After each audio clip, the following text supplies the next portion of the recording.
Kisah nyata yang diangkat sebagai sinema yang memiliki judul asli Červoní dan bersetting pada tahun 1947 ini dibuka dengan kawanan tahanan baru yang berjalan dalam parade memasuki Gulag, seakan menjemput apapun yang bakal menjadi nasib mereka di penjara yang berjuluk Kamp Kematian Stalin ini.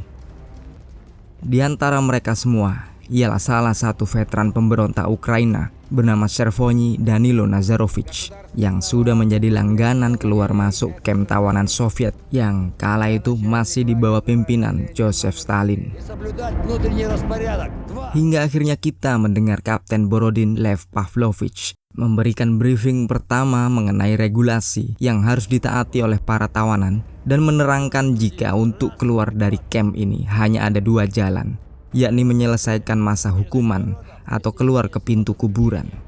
Dan mayat-mayat dari pelanggar hukuman ini akan menjadi pemandangan mereka setiap harinya. Lalu tiba giliran pimpinan sipir kamp ini, yaitu Mayor Abramov Vasily Mikhailovich, yang menerangkan jika dalam kamp ini hanya dua hukum yang berlaku, yaitu hukum tawanan menurut Uni Soviet dan hukum tawanan menurut sang mayor ini sendiri. Dengan premis peraturan bengis inilah, komandan pemberontak yang biasa dipanggil Ostap ini memulai menjalankan masa hukumannya sejak hari ini. Catatan kiprah pemberontakan dan pelariannya di tiap kamp penjara inilah yang membuat pimpinan sipir yang juga seorang perwira tentara merah ini, Mayor Abramov, menaruh perhatian khusus pada Ostap. Dinyatakan pada dosiernya jika Ostap sudah bergabung dengan Tentara Nasional Ukraina sejak umur 18 tahun dan berpartisipasi dalam banyak pertempuran di berbagai garis depan, ditambah dengan catatan kaburnya dari penjara dan keikutsertaannya sebagai pasukan pemberontak Ukraina yang membelot dari Soviet, membuat Mayor Abramov mengharuskan satu tawanan ini diperhatikan secara khusus dan kalau perlu dengan kedisiplinan kekerasan yang spesial. Tepat besok subuh, Voron yang juga veteran Ukraina ini dikeluarkan dari sel isolasinya di lapangan, di mana dirinya langsung bergabung dengan barisan tawanan yang sedang diabsen, hingga matanya melihat salah satu kawan seperjuangannya, yaitu Ostap, menandakan bakal adanya pergerakan sekali lagi.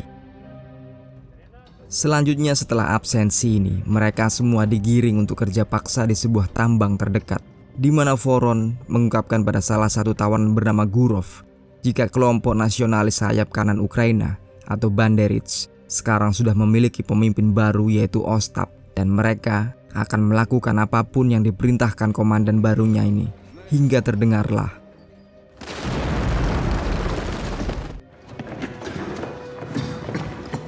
maka mayat ini pun diangkat ke atas, bergabung dengan mayat-mayat lain yang selalu saja ada tiap harinya. Namun pada saat ini juga, Gurov berhadapan langsung dengan Ostap, tepat ketika Ostap berkoar-koar menghina Stalin, membuat Gurov yang notabene ialah seorang Ukraina, namun merasa dirinya sebagai tentara merah ini, langsung marah besar dan menyulut perkelahian keduanya.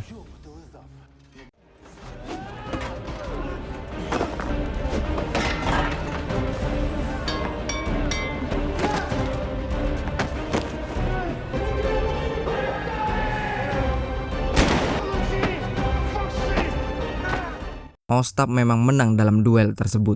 Namun, kasus ini hanya membuatnya dihukum dalam sel isolasi di lapangan.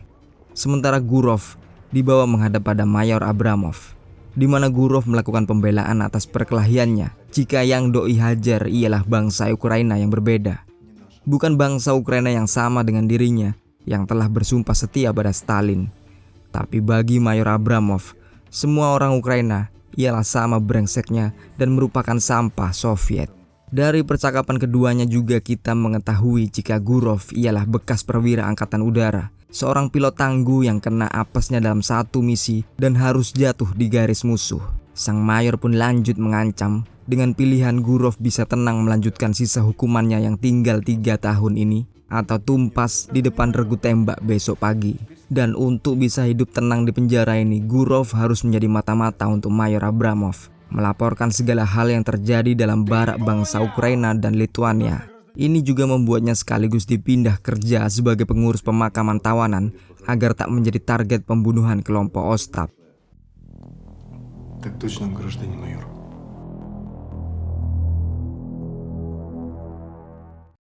Keesokan harinya, Gurov langsung bekerja sebagai ketua regu pemakaman. Dan pada saat akan mengubur beberapa mayat, seorang tawanan memperingatkan dirinya untuk memisah mayat seorang petinggi mafia Rusia bernama Vasya Buyan, mengingatkannya untuk menguburnya di tempat terpisah sebagai penghormatan. Dan kalau ini dilanggar, maka siapapun yang mengubur seorang petinggi gangster akan ikut dikubur juga. Sementara di tempat terpisah, Kapten Borodin menghampiri salah satu sel yang berisi seorang petinggi gangster lainnya bernama Zubov dan memaksanya berdamai dengan kelompok mafia lainnya yang ada di camp ini. Selain itu, Borodin juga menyuruhnya untuk menaruh perhatian khusus pada Ostap. Pendeknya, Kapten Borodin ingin Zubov dan kelompoknya menghabisi Ostap di baraknya nanti malam. Zubov mengerjakan tepat apa yang diperintahkan oleh Borodin dan menghampiri kelompok mafia lainnya pimpinan Taiga yang memang saat itu sedang merencanakan akan membalas dendam kematian Vasya Buyan pada kelompok Zubov. Tapi kini kasusnya lain, Bor. Zubov datang membawa janji perdamaian dan memohon gencatan senjata pada Taiga karena kelompoknya punya misi lebih penting, yaitu membasmi kelompok Ostap. Dan jika Taiga dan krunya ikut campur dalam hal ini atau tetap akan membalas dendam pada dirinya, maka Mayor Abramov dan tentaranya sendiri yang akan menghukum mati semua anggota mafia di penjara ini. Sementara di luar, Ostap dikembalikan masuk ke baraknya bersama anggota faksi Ukraina lainnya dan menerima peringatan untuk tak sekali-sekali tidur malam nanti.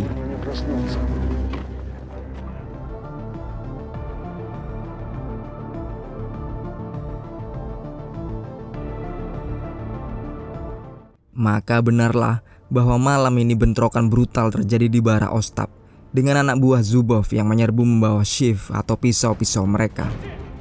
Tapi nyatanya kubu Ostap sudah lama mempersiapkan diri sejak sore hari, membuat perkelahian ini menjadi selayak tawuran sarang tawon dengan darah di mana-mana.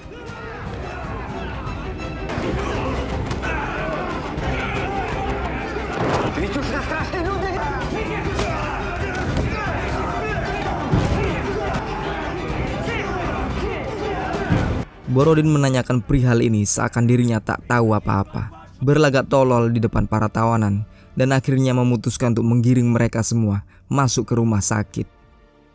Di rumah sakit ini, Gurov yang sengaja melibatkan diri dalam perkelahian Ostap tadi malam memohon perdamaian dengan Ostap, mengungkapkan jika dirinya hanya ingin hidup tenang menjalani masa hukumannya. Tapi Ostap berpikiran lain. Selama mereka bangsa Ukraina dalam penjara Stalin, mereka tak akan hidup tenang. Mereka tak ubahnya seperti Yahudi dalam kamp konsentrasi bikinan Nazi. Dan di sini mungkin lebih parah karena pada dasarnya orang Ukraina dan Rusia ialah satu rumpun dan awalnya merupakan saudara seiman, hingga idealisme sosialis komunis yang diterapkan mendikte hal yang sebaliknya. Dan sebagai orang Ukraina, ialah kewajiban mereka untuk berontak dan merdeka dari Soviet. Hingga perdebatan mereka diinterupsi oleh seorang dokter bernama Tamila Andreevna yang membawa Gurov ke hadapan Mayor Abramov, di mana sekali lagi Abramov memarahi Gurov karena terlibat perkelahian yang tak penting dan beresiko tinggi bagi misinya sebagai mata-mata, dan sekaligus menuduhnya jika meski berkoar-koar setia pada Stalin, Gurov ternyata masih punya hati dan bersimpati pada kawan sebangsanya. Untuk menebus kesalahannya ini, Abramov menugaskan Gurov untuk mencari tahu siapa snitch atau informan yang membocorkan rencana pembunuhan Ostap kemarin malam. Jika Gurov sampai menolak hal ini, maka masa hukumannya akan terus ditambah. Gurov yang hanya ingin hidup damai ini mau tak mau harus terlibat semakin dalam pada polemik berbagai faksi di Gulag ini. Dan di malam harinya, Bor, terlihat Mayor Abramov yang mabuk berat menghampiri kamar Dr. Tamila Andreevna untuk memaksa wanita ini menghangatkan raga ringkihnya. Sementara di area barak para tawanan, Gurov mengamati gerombolan Voron memasuki barak kru mafia Zubov. Dan kawanan Voron ini pun kembali pulang dengan darah di tangan mereka. Keesokan harinya mayat-mayat pembunuhan dijejer rapi di lapangan. Dan Mayor Abramov melakukan investigasinya, ingin mengetahui siapa yang bertanggung jawab. Sementara itu Vanya, seorang tunagrahita yang selama ini bekerja membantu Dr. Tamila, sedang menirukan terbangnya burung-burung di angkasa dan secara tak sadar telah melewati pagar batas penjara, membuatnya seketika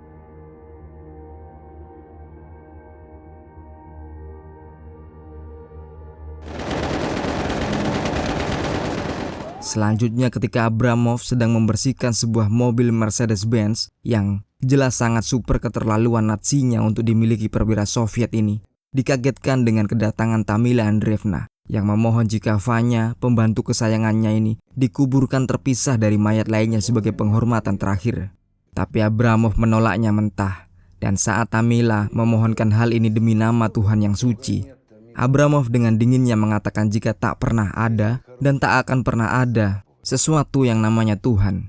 Dan jika pun ada, dirinya lah Tuhan di kamp penjara ini sebagai perwakilan Joseph Stalin.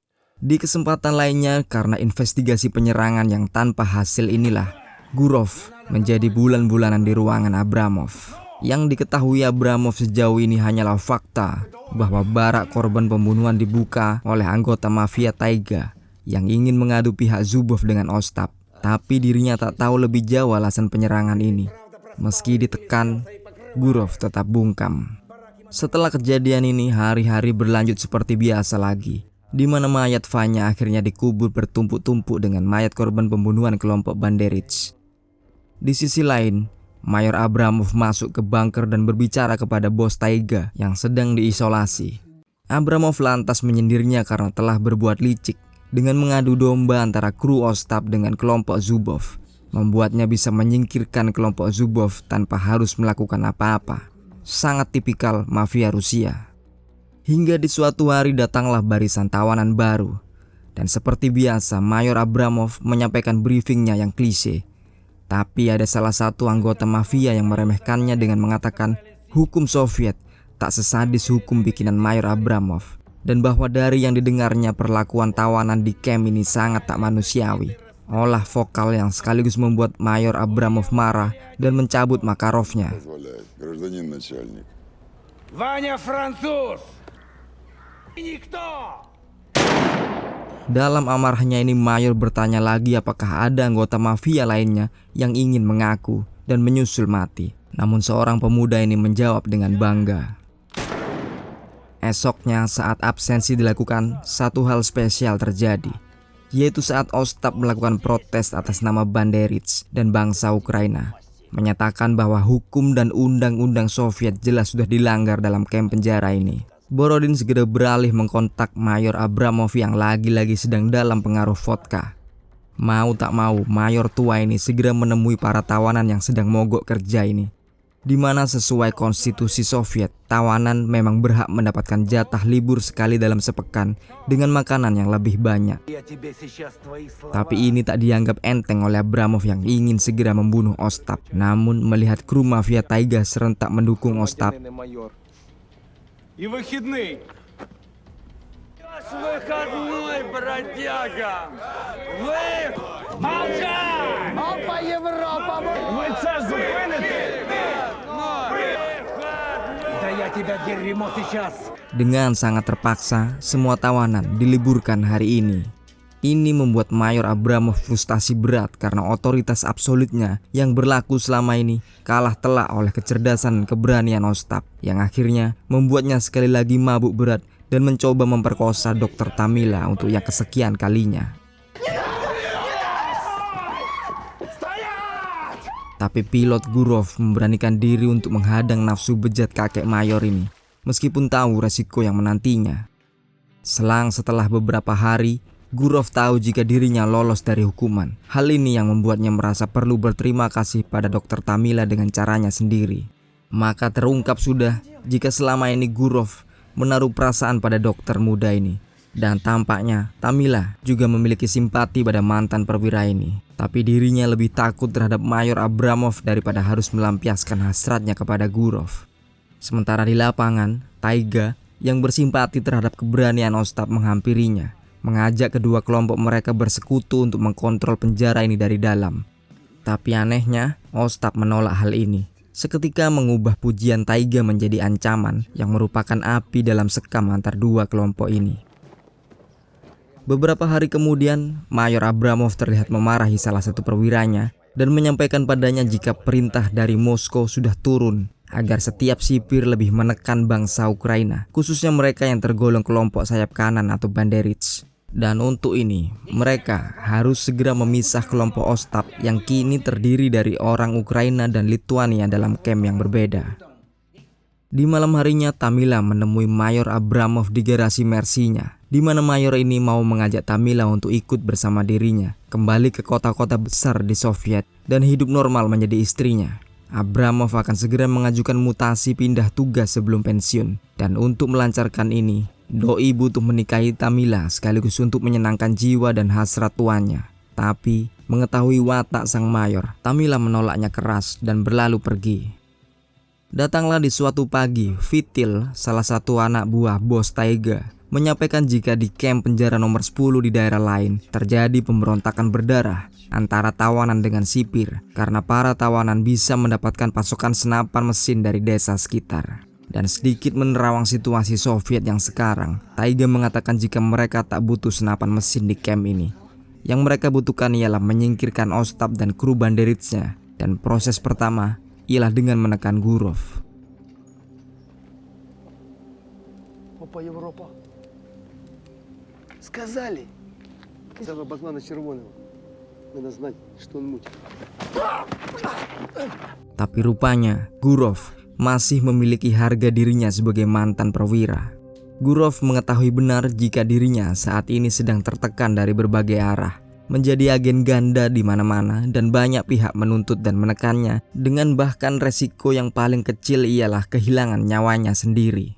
Saat hari sudah gelap di barak Banderits, Ostap dan Voron mengadakan perayaan Paskah sederhana, situasi yang sungguh ironis di tengah penggalakan pengesampingan ketuhanan dalam ideologi Soviet kala itu. Ditambah lagi saat Ostap mulai menyanyikan lagu nasional Ukraina, himne keramat yang lantas diikuti oleh semua di dalam barak, membuat acara yang harusnya hikmat ini digerebek oleh Kapten Borodin, dan Ostap pun dimasukkan ke sel isolasi dalam bunker.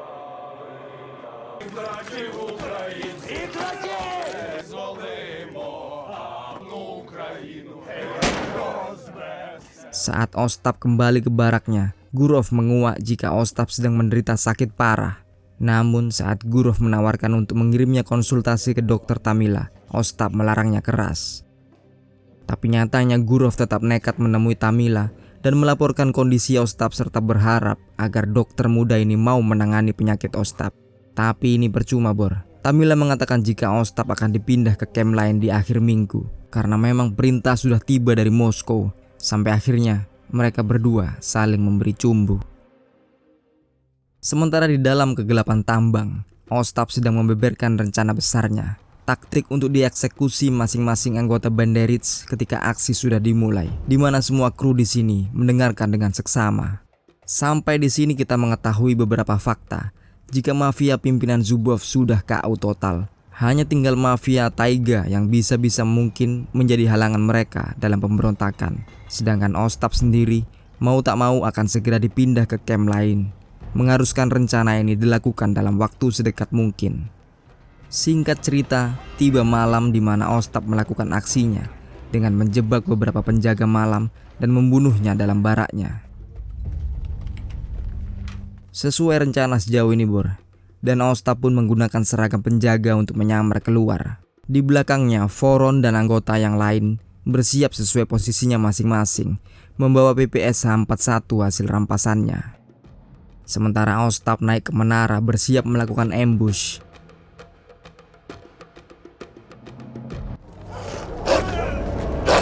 Karena anjing yang anjing ini pula yang membuat taktik tak berjalan sesuai rencana. Semua sipir menjadi red alert dan pemberontak kita dalam situasi terpojok. Tapi semua sudah terlanjur dan harus tetap dieksekusi hingga berhasil atau mati.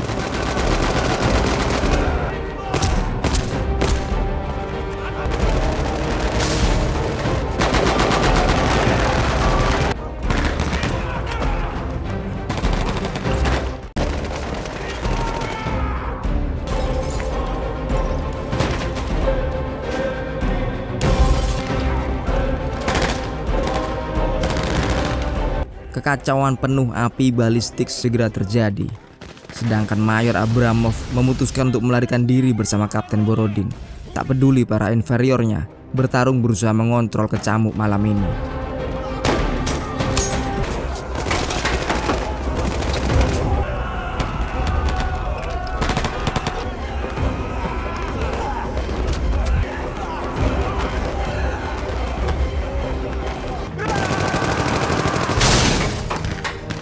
Abramov terus menuju ke kamar dokter Tamila berusaha menyelamatkannya.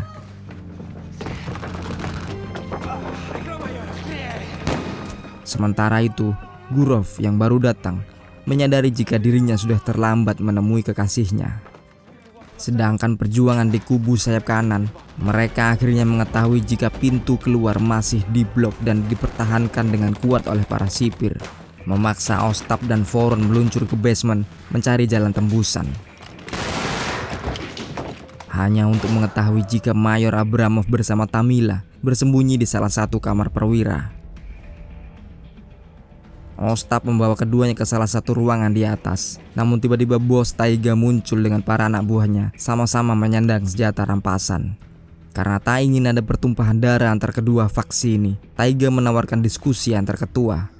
Di sini Taiga mengajak untuk bekerja sama dengan kubu Ostap agar mereka bisa menguasai penjara bersama. Meskipun bagi Taiga, mengulang ajakan untuk kedua kalinya pada orang lain di luar mafia jelas melanggar kode etik mafia Rusia. Tapi sekali lagi pula, Ostap menolak terlibat dengan gangster ini. Saat Ostap pergi, Taiga langsung mengeluarkan Abramov untuk dieksekusi.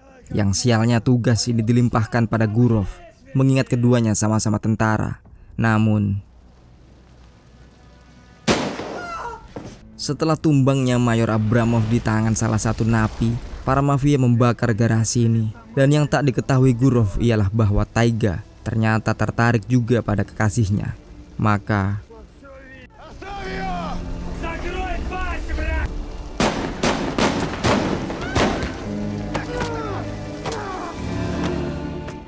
dan tumbang pula Viktor Gurov membela perempuan yang dikasihinya.